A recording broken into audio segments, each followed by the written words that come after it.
Hey, so good evening, everyone. Good morning, good afternoon, wherever you may be. Welcome to the third series for the thesis seminar. Our topic for tonight is phenomenology and photo voice. So I will be your lecturer for tonight.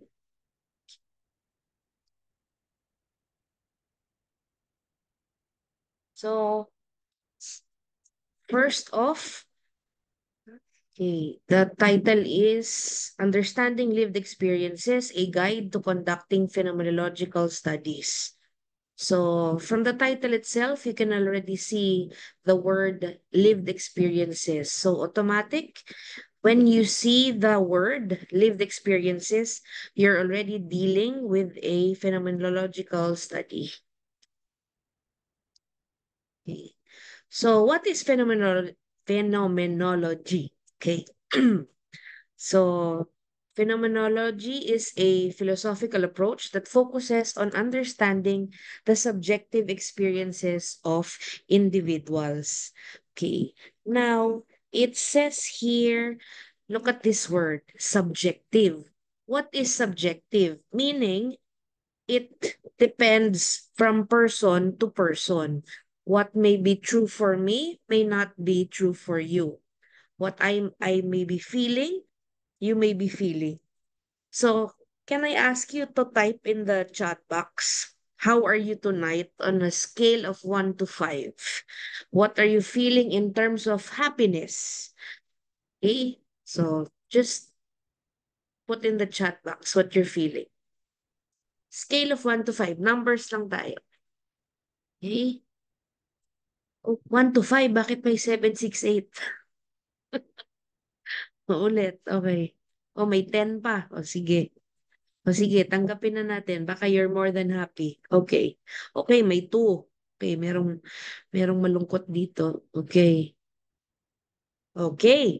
So basically, thank you for those who have responded. Okay. So if you look at the chat box, not everyone has the same answer, right? Okay, because not everyone experiences the same thing or is going through the same experiences. That is what phenomenology is. You have to dig deep to know the subjective side, what each person is experiencing personally. Okay? So it only applies to that person. So subjective, and we'll always look for experience. So what do we mean by experience then? Experience is something that we go through in a day-to-day basis. From the moment we wake up, how we eat, how we talk, how we take a bath, how we decide, how we go about our day-to-day activities. Okay, those are experiences, how we interact with people. Okay, so those are the things we have to look into. Okay, so why do we do or why do people conduct pheno? Okay, so the purpose is to explore the meaning and significance of lived experiences. So, meaning, what does it mean when someone is sad? What does it mean when someone is experiencing pain, experiencing grief? Let's describe it, okay? So that people may be able to understand what other people going through that phenomena experiences. Okay? So, again, Pheno is a philosophical method that seeks to describe, interpret, and understand the structures of consciousness and the ways in which people experience the world. So, let's go to describe. When we're going to describe something, for example, a rainbow, how would you describe a rainbow? It's colorful, it's shaped, it has many lines, curved lines connected together. Okay. So that's that's it. That's how you describe the rainbow. Nothing more, nothing less. Okay. When we go to the word interpret, can you tell me why the rainbow is a rainbow? Okay. So when we interpret, we go a bit further. We try to analyze and give a meaning, as opposed to just merely describing what you see is what you get. That's it. Purely describing something. Okay. And of course, to understand, because we're trying to elicit meaning. Remember, we're trying to understand the lived experiences. That's why, yeah, uh, describe and understand. Okay? And then the consciousness, because it's the person you're interviewing, your participant. It is inside their heart, inside their brain, and you're trying to pick their brains. What is it that's going through their head when you ask them those questions? Okay, so it started with Husserl in the 20th century and then expanded by Heidegger. So, pag descriptive, dun tayo kay Husserlian, kay Heidegger, dun tayo sa interpretations. Focuses on the exploration of subjective experiences, emotions, perceptions, and consciousness. Okay. So again, the word here is subjective. Only the person you're talking to, siya lang ang nakaka-experience nun. Just that person. No one else. Okay? It only applies to them. You cannot generalize. Remember, Feno is a qualitative research design. Therefore, the goal here is not to generalize. So it is okay if it's only a handful that you are interviewing. Okay? Mhm. Yeah. Wait, I'll mute you first, ha?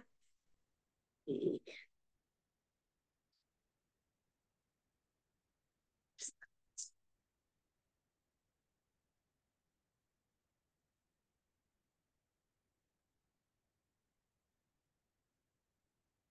Where did it go? Cannot find the rules.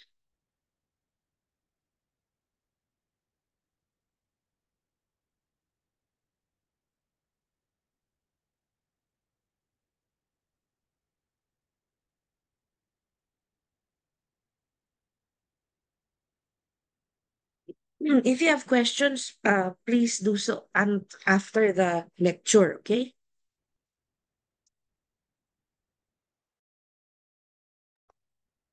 Okay, next.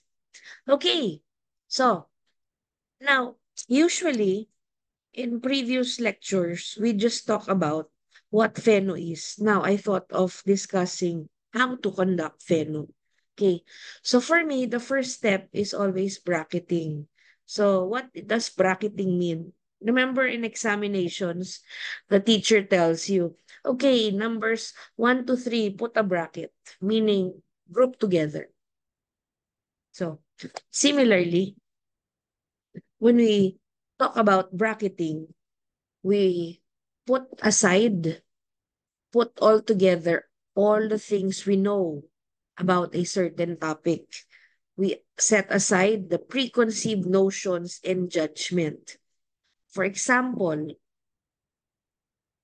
um, loss. Loss of someone, loss of an object, loss of a loved one. Okay. So, if you want to understand the feelings of people who have experienced loss, you write everything you know about loss. If you've experienced losing a loved one, a child, a parent, sibling, a friend, a pet, okay, everything you know about it, you write it down. How do you do that? Through journaling. So, sorry, of course, I pressed something. So there are two types of bracketing that I do. Okay, first is plain simple bracketing, which is what I just said. You bracket or write down everything you know about a topic or a phenomena. Okay, so a topic. You write down everything like a journal. Okay, that's one. Then the second one is called bridling. I'll put it in the chat box. because I wasn't able to include this. Bridling, okay? So when you bridle, sorry, before I go to bridling, bracketing is done prior to the start of conducting a research paper. So before you even start, you do your bracketing. Why? The goal of a qualitative paper is to avoid bias. What does biases mean? Your thoughts, you put it into your paper and it affects the outcome. Okay? So we're trying to rid ourselves of bias. So by bracketing, you're putting down everything that you know. Now, why is it important? Because when you write down everything you know, and then later on during the interview, it came out, that specific experience. You did not make it come out, but somebody else, your participant, readily said it. That they, for example, the topic is loss. They experienced hurtfulness, depression. Okay. So if they said it, now it's a reality. It's not because you told them you got depressed. Because remember, you cannot put yourselves inside inside the conversation. You should not lead the interview. It has to come freely from your participant. Okay. Now, the second one, what I said is breathing, the one I put in the chat box. Okay. The breathing, the difference for breathing is you can do this before, during, and after. This is similar to what they call memoing. So you write down tidbits of what you recalled when you conduct a research. Okay, so that's breathing. So, by the way, I forgot to mention phenomenological study, root word phenomenon. So what is a phenomenon? It's something that is unique, something that is uh has to that is out of this world, that cannot be explained by everyone. It is just related. It is just something that is experienced by those who have actually experienced it. That's why, again, it's because of their subjective and lived experiences. When you say lived experiences in a day-to-day basis, that's what they experience. Mm. Okay. So, why is it important? So, again, so we avoid bias. Okay. So when we get the data collection, okay, the narrations, it's unbiased. We do not lead the participants to answer in a certain way. Okay? So, like as I mentioned, if you're experiencing grief, you write down your own personal experiences. Okay. So you set it aside. Okay. In nursing, if you know the term, we have what we call transference and countertransference, right? So for transference, if the patient is uh, expressing to you their feelings or problems, and then mid conversation you say, I'm experiencing the same thing. I agree with you. Okay? So you're not having a therapeutic communication anymore because you are adding to the fuel of what the patient is feeling. You're not supposed to do that. And then the counter transference, you yourself are sharing to the participant your own sentiments. So remember, that's why your bracketing is so you avoid injecting your own thoughts in the conversation because you're going to lead them into answering in a different way. And we don't want that. Okay, data collection na tayo. Okay. So, the best tool you have for qualitative is always yourself. Why? Because you're the one asking questions. You're the one conducting in-depth interview. When you say in-depth interview, don't be satisfied with just asking. For example, you have a guide question. How are you feeling today? And then the patient or the participant would say, I'm fine, thank you. Are you satisfied with that answer? What can I get with the words or with the statement, I'm fine? Okay. Now, so you probe, you elicit some more statements, you follow up if necessary. Okay. You make the conversation going. When you say in depth, thick, it has to be a thick description. Now, what is a thick description? A paragraph at least, okay, or more. Okay. And mind you, by the way, I did not include coding in this discussion, so maybe we could do that next time. Um, when you do the analysis, that's for later. The paragraph, you divide it into chunks. So from paragraph, you make it into a sentence. From the sentence, you get the phrase, and that is your theme or sub-theme. Okay? So that's how you do it. It's you don't put the whole paragraph and then you tell me that the theme is derived from that paragraph. Okay? That's not how Feno works. Okay. Okay. That means you haven't spliced and um interpreted each one. Okay. So next, focus group. Okay, from the word itself, group. Okay.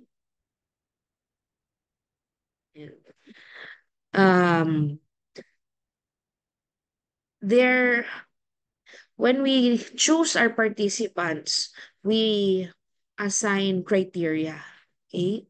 So what is criteria? Criteria is a set of items that we want our participant to have. For example, again, the example is grief or loss. So you want the participant to be either male or female, experience loss, uh, what else? Uh,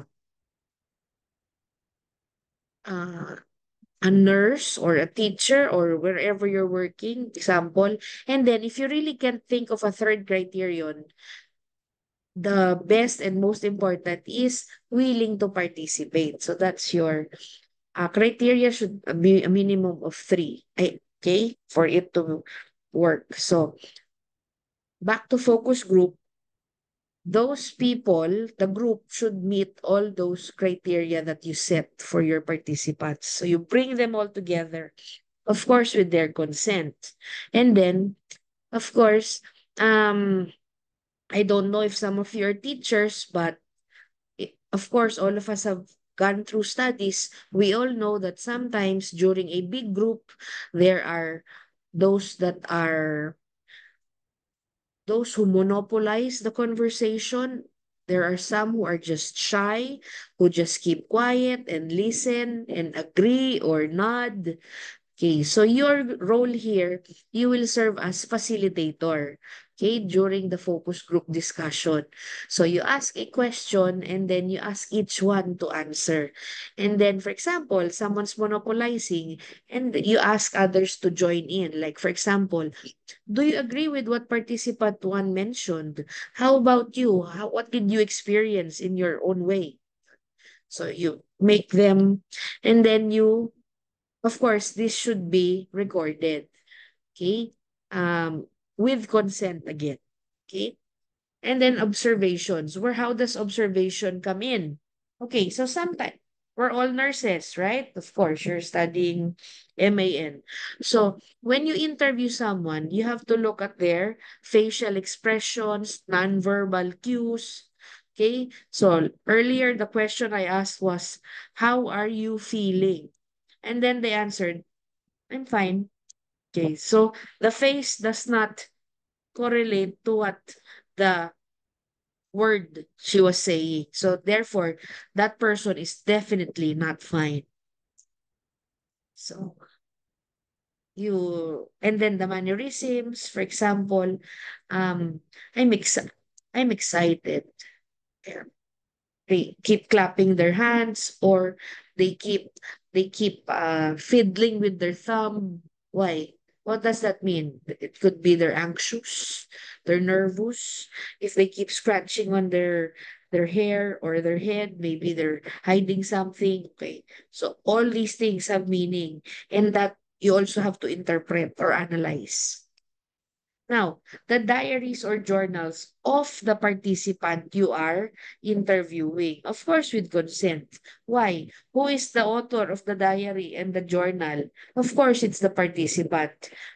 Now, these may be real and true unhidden emotion because they said it without knowing, because a diary is very personal, right? So they believe it's only them who will read that. So as opposed to being interviewed, right? Sometimes you don't, depending on the answer, you people know that they're being researched, so they may alter what they're saying.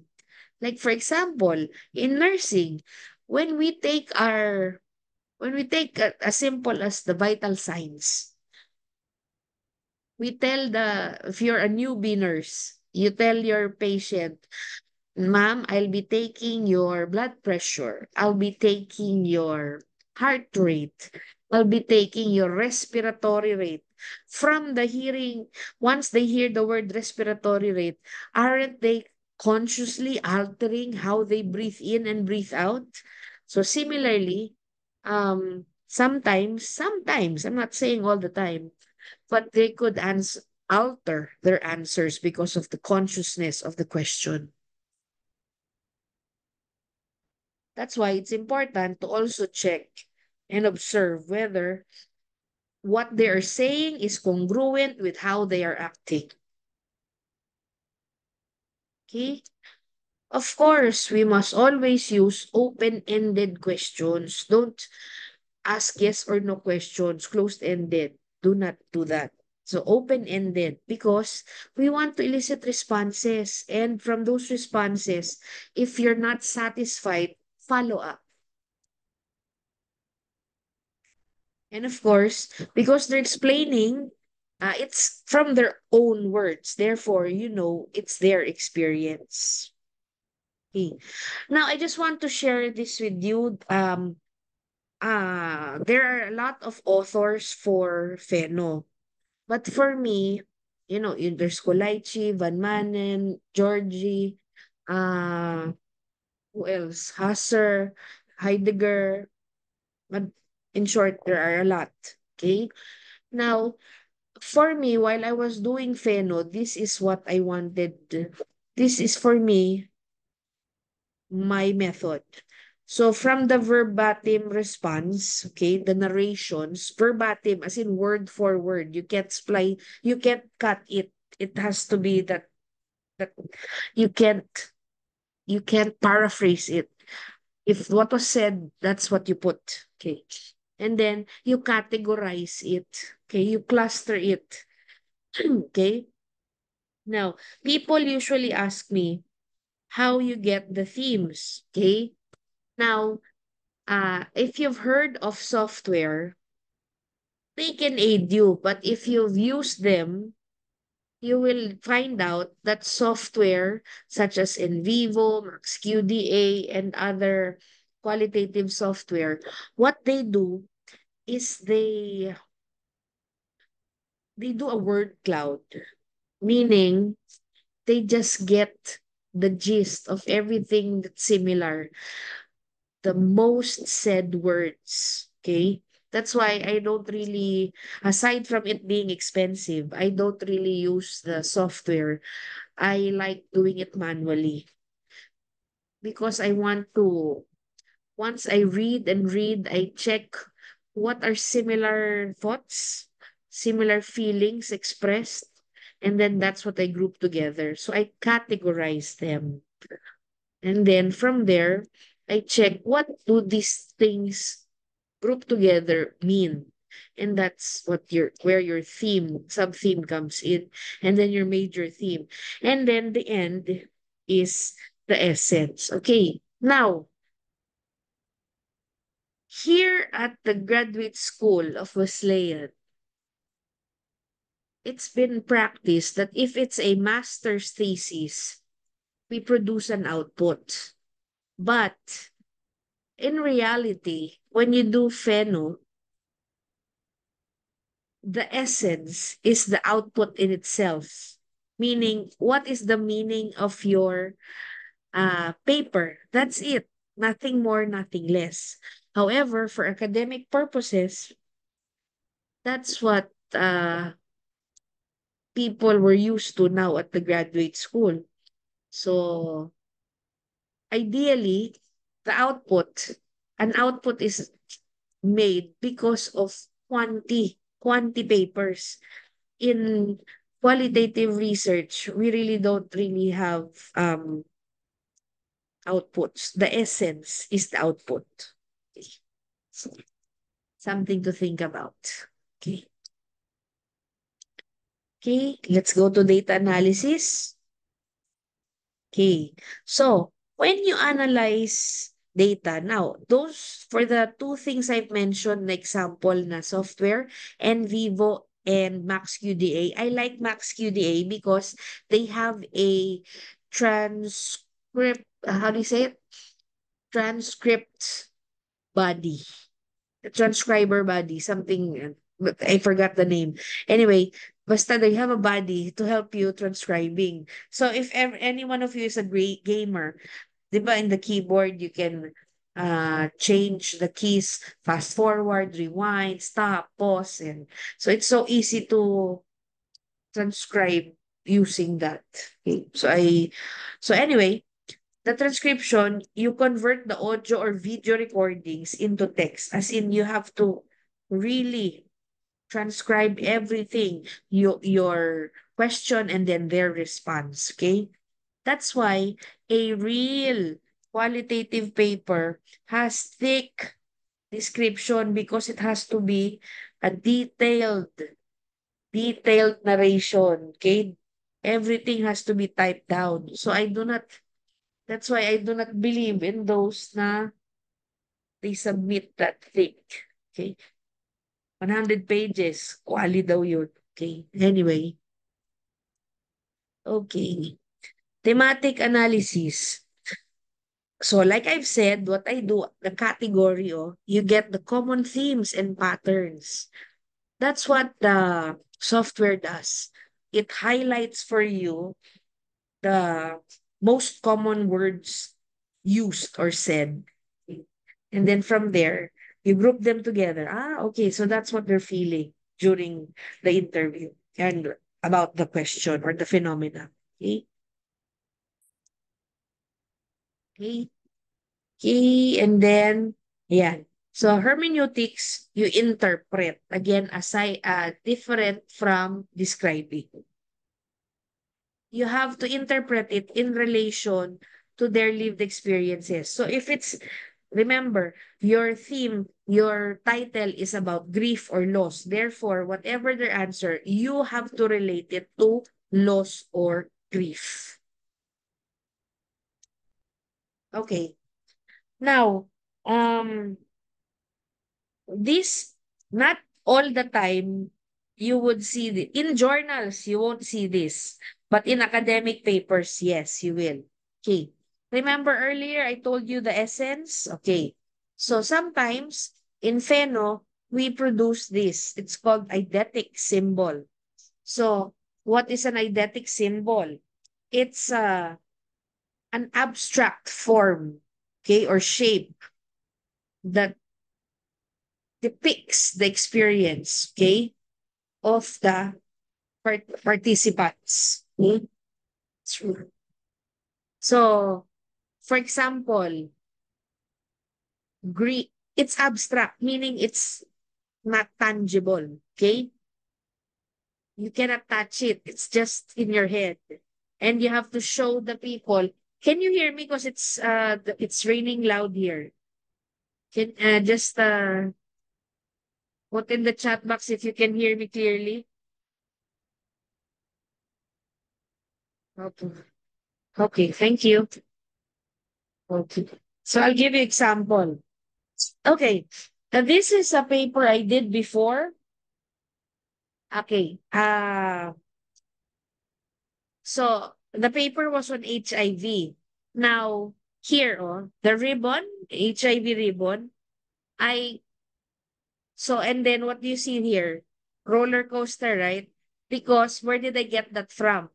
I got that from the statement of the participants that if those people with HIV, they go through a roller coaster of emotions. And then I just made it into, so the people can see, okay, HIV roller coaster. So I added the HIV ribbon. Okay. So that's abstract, okay, in nature.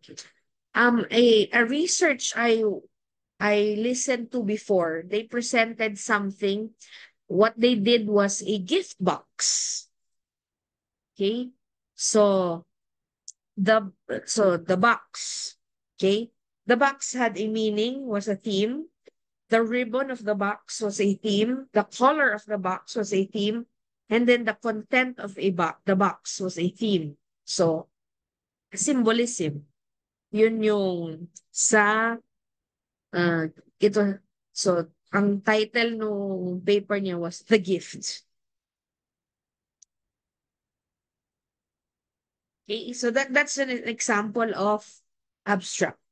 Sorry, eidetic symbol. Okay, so synthesis.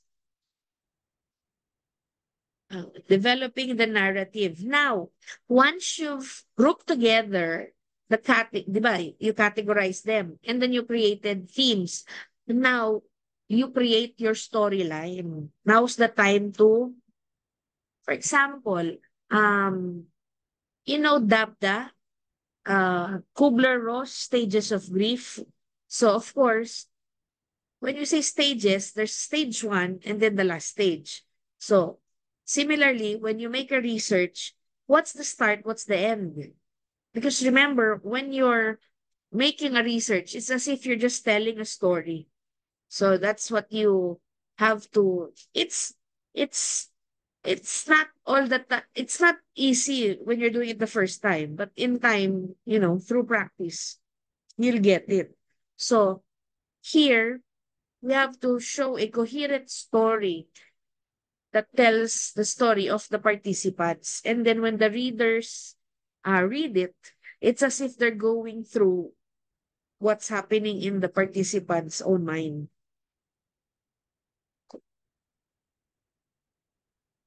Okay? So, for characteristics or structures like the themes, okay? So, later I'll give you an example of themes para maintindihan nyo. Okay, when we're doing paper, okay, a research paper, yan, meron tayong rigor and trustworthiness, okay? So, some terms, inter-rater reliability. If I were to have someone check my paper and the transcripts that I've written and describe based on what was because of my interview, the similar. We should have arrived at a similar themes. Okay?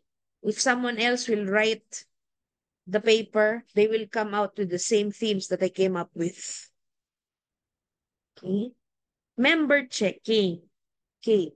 For you to know that your paper is valid, okay, and real, you go back to the participant. For example, you're done writing your paper.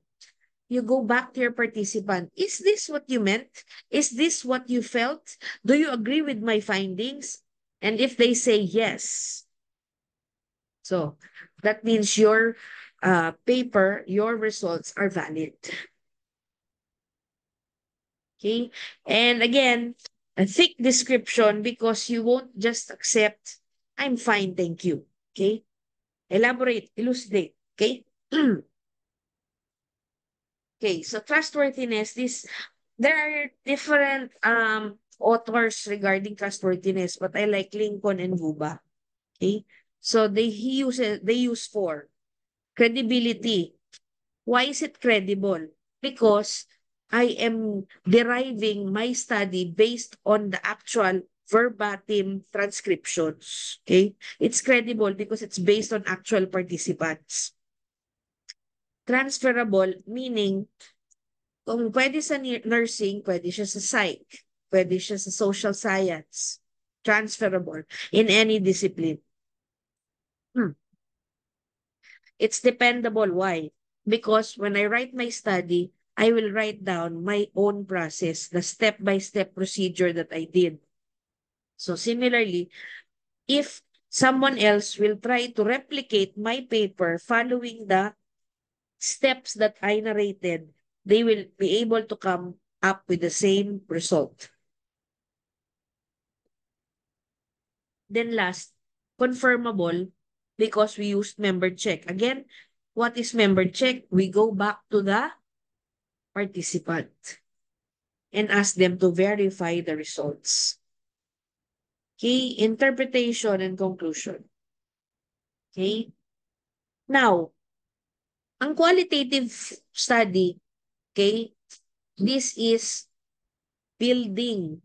Okay, this is a theory building process. So, we don't really use theoretical frameworks. We create new ones based on the findings. Okay, and then the implication, that is your essence. Ano ngayon? What can we do now? How can it help now the nursing community you belong to? For example, if you're in the academy, in the hospital, in the community, yeah, what what is the relationship? Why you studied it? So how can it help now the nursing profession? Okay? So every time you make a research, you need to find out the implications. The implications are usually an answer to your significance of the study. Okay. Now, before I entertain questions, I will just share with you something. Okay. Um, Okay, so this was my master's thesis. This is the first time I ever wrote a fellow paper. Okay, so my paper was the journey towards becoming a Polinian nurse. So dun sa school ko before, okay, ayan, I wanted to find out what are the experiences of people who enter St. Paul until they become a graduate and work as a Polinian nurse. So, okay. So, remember I told you about the breedling? So, this is my breedling. I called it a prologue. Okay? If you look at it, it looks like themes because I myself really look back. Okay? I had an advisor. My advisor was not a nurse. He is a graduate of ASI, Asian Sociological Institute. So his doctorate is in cosmic anthropology. So he really is a profound person. Okay? He lives and breathes research. So I when he told me to do bracketing, he told me everything I know about being a Polinian. So I just wrote it down. One page. I submitted it to him.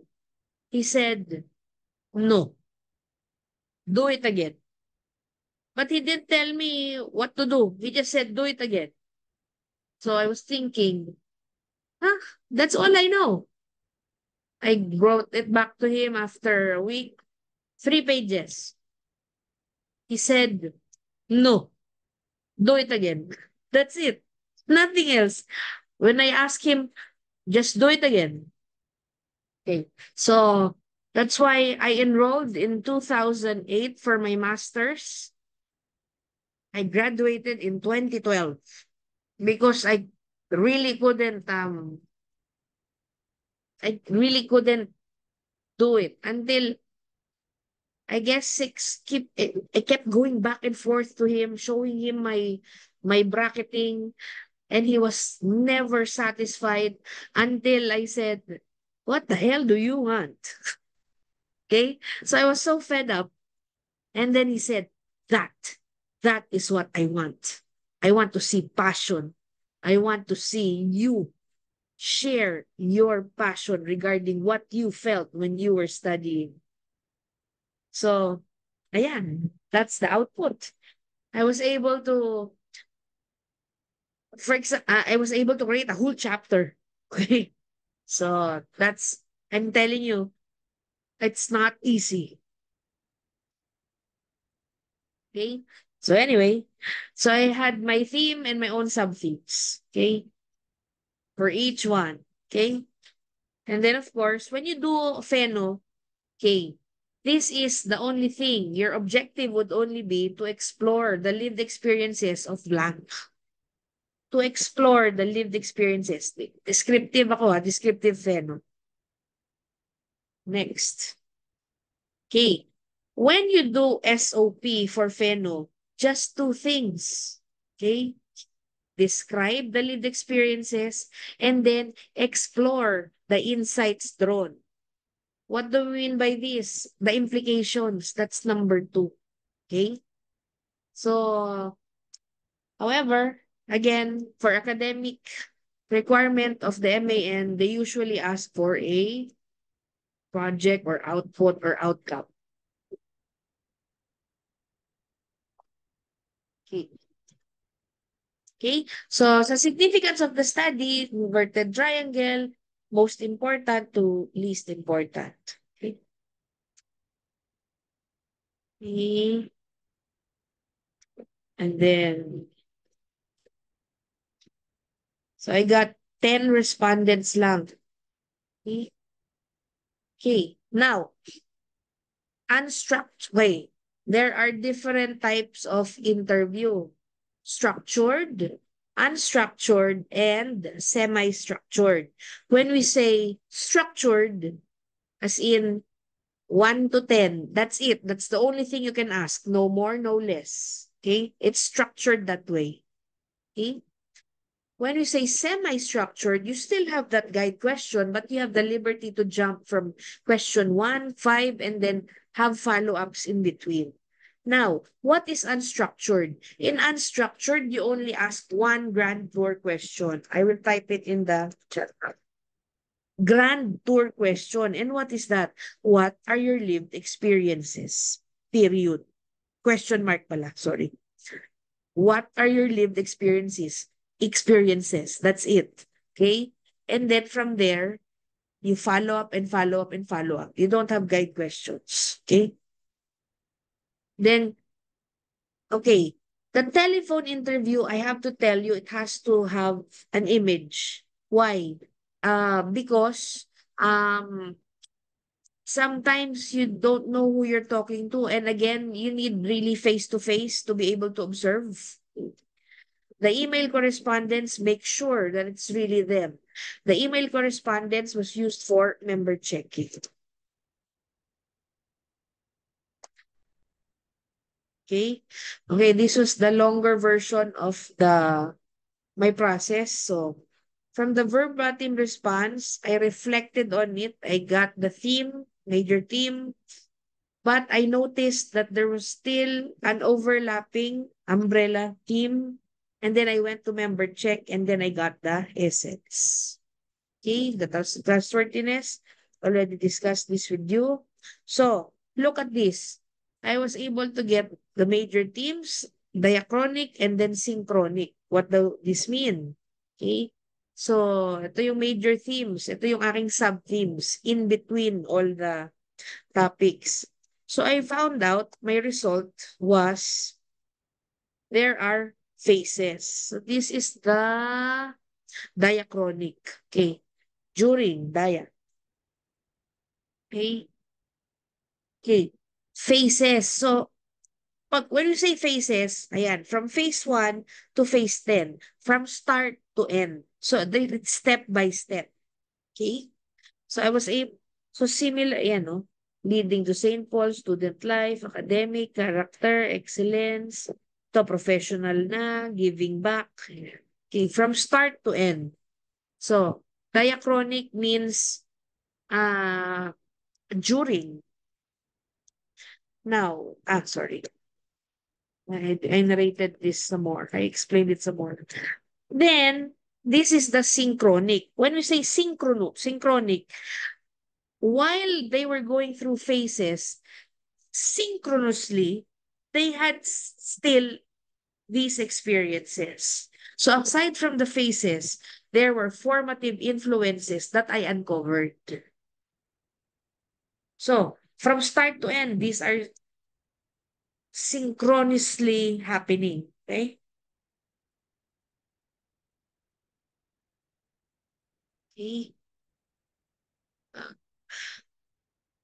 Okay, I want to show. Okay. So here, doon ako sa dulo. This is my eidetic symbol. So, this one in the middle, that's my eidetic symbol, who the Paulinian nurse is. During my time kasi, it was an exclusive school for girls. That's why, babae lang. Okay? So, from this one, the silhouette of the female nurse, I showed the faces. Okay? So, the faces, if I put them together, that's this image, the silhouette. So because ito na yung faces, because the diachronic is during, the synchronic, yan yung four influences, yan yung outside. So that's my, so the essence of a Apollinian nurse, therefore, for me, is this one. So yun yung output ko during my master's. That's it. Okay? And then the recommendations, remember, it should be related to your, uh, it should be related to the significance of the style.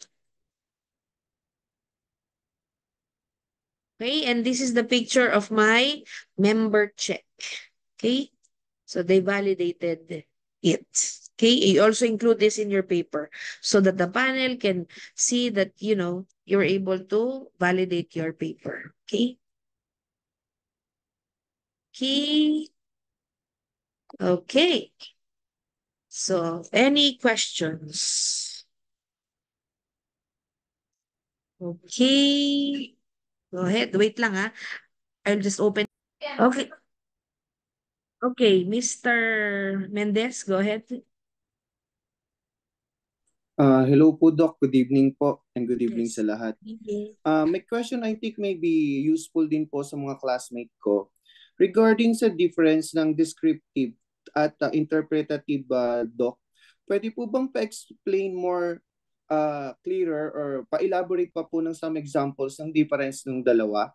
Kasi po yung mga iba, gustong gumamit ng descriptive, then iba naman po, china-challenge to use ng interpretative po, na phenomenology. Okay. Most Thank you that po. okay.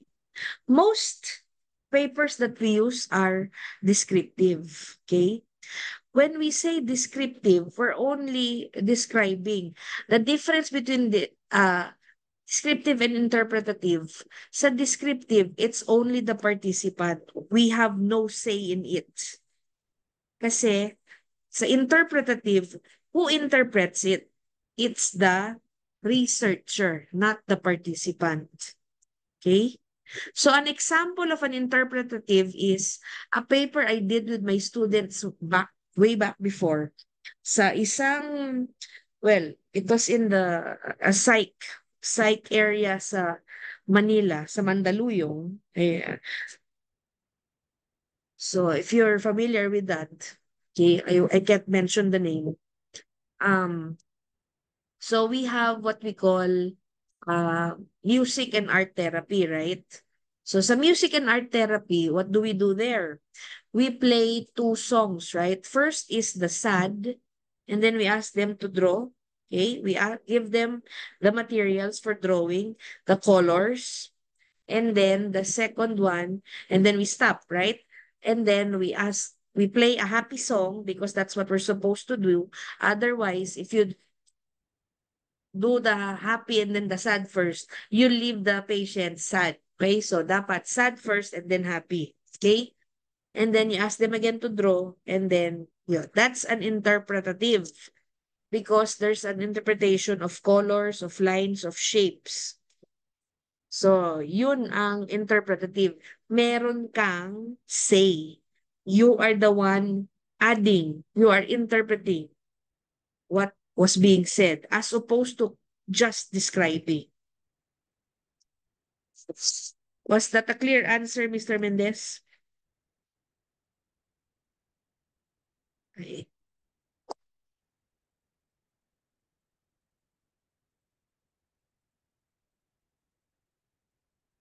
Mr. Mendez?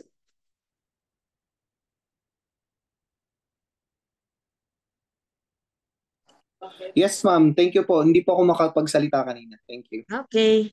Okay, so there's a question here. How many minimum and maximum participants po? Okay. In 2012, if I'm not mistaken, the first case of, ano yung strawberry, Strawberry, anong tawag doon? Yung may strawberry rush. What was that case? Yeah, strawberry. Kawasaki disease. Kawasaki. The first case of Kawasaki disease here in the Philippines. First, ibig sabihin solo, one. So, what can you do? You only have one participant. So, is one enough? Yes. If they're the only case, yes. But I would say that a minimum number is five. But the correct answer, if your panel asks you, is until how many participants? Your answer is until data saturation is met. So when is data saturation met? When after you've elicited all the questions, you keep getting the same responses over and over again. I forgot to discuss this. When you create your questions, your guide questions, you should not put the following texts or words. Ano to? Challenges, difficulties, disadvantages. Okay, why? Wait ha, I'll ask you all something. If I ask you, what are your challenges in thesis writing? What will you think of?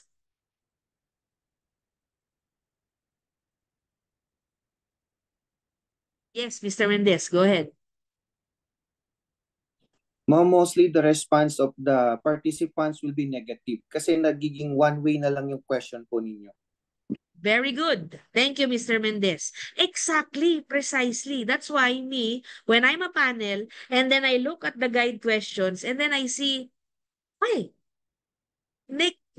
difficulties, challenges. Of course, everybody will answer me challenges. Challenges tinanong nung researcher eh. So malamang challenges yung isasagot, right? So therefore, when I see that, automatic, wrong ang inyong paper. Because those are leading questions. Naging bias na kayo sa pagsulat ng inyong papel. Okay? Asan na? Is it pa also possible to do live experiences with their future perceptions? No. If they have not experienced it, it's not. Remember, the topic here is experience. If they have not dealt with it, experienced it, you cannot, they have no knowledge about what happened. Okay? How can you make a strong relevance of the study? I don't understand. Miss Yasin, could you unmute yourself and expound on this question, please? Elaborate, please. Miss Yasin? Yeah, go ahead.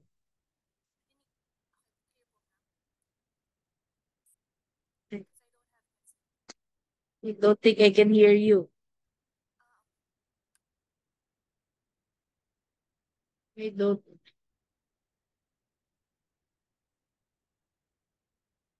You want to type, Miss Yasin? Okay. Wala kang headset. You type na lang. I'll read it again later. I'll entertain someone while you're typing. What's the difference between narrative inquiry and Pheno research? Kasi di ba both exploring an individual's experience. Okay. Pag Pheno, lived experiences. Pag narrative inquiry, the output here, the method here is storytelling. So the difference is in narrative inquiry, what is a story composed of? A start, a beginning, a middle, and an end. Okay? So when you do narrative inquiry, the storytelling, uh, it you you use the actual stories, and this time you don't cut the phrases. Okay? Okay? So Miss Radia, I hope I answered your question.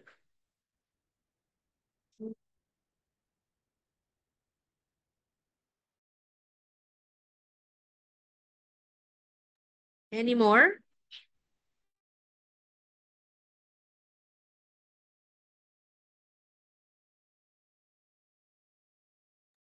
No more questions? Yes, Mr. Mendez, go ahead. Ma'am, sorry, last one po, Doc. Mukhang wala mag-question. Question ko lang po regarding din sa drawing in our conclusion. Kailangan po bang naka-appear doon is yung mismong action plan nung naging result mo or yung policy maker na magiging na dapat improve po natin? Yun po ba, ma'am, yun? Tama po ba ako ng pagkakaintindi? Sa conclusion, it's your actual conclusion on the the problem, if there was a problem to begin with.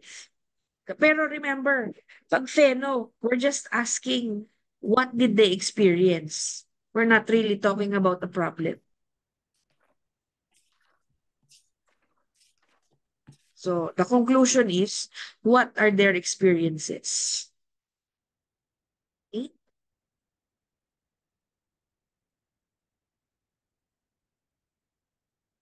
Google form, I don't recommend it because you don't see the person. Somebody might answer for that person. It's not reliable, in short.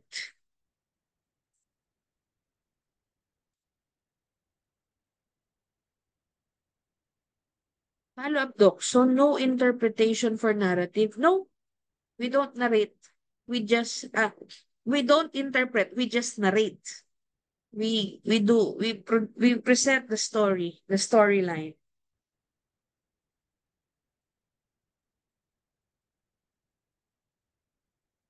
Okay?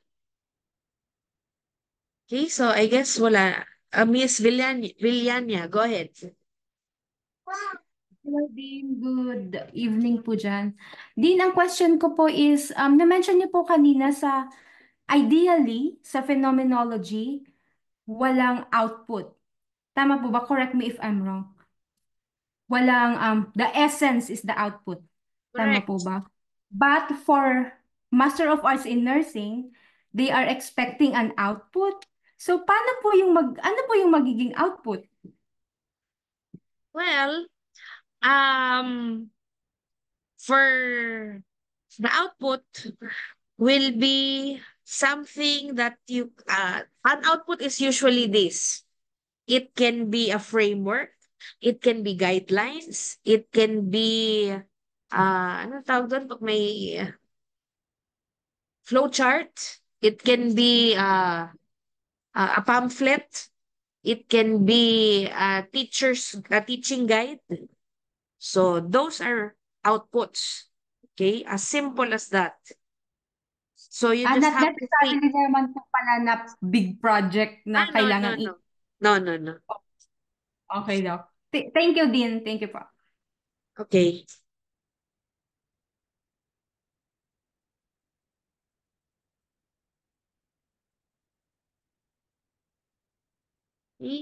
Any more?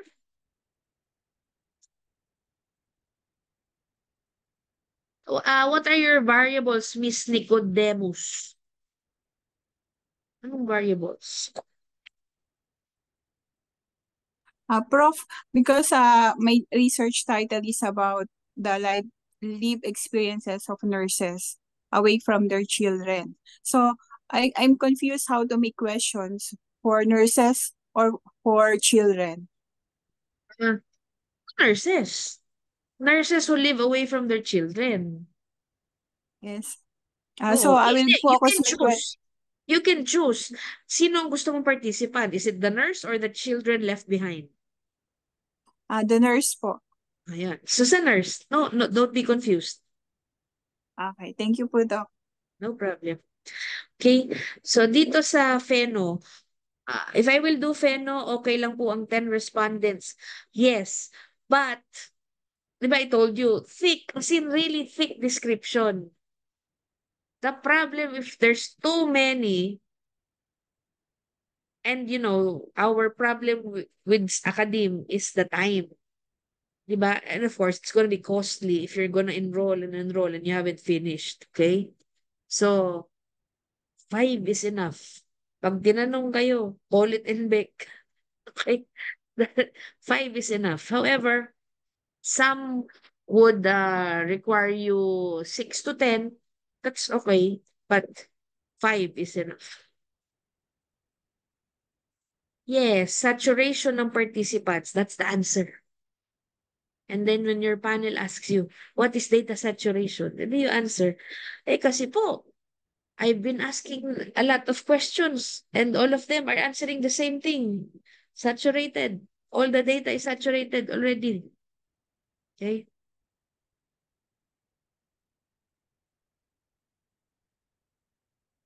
Okay? Oh, meron pa kayo di-discuss? Okay pa? Kaya pa?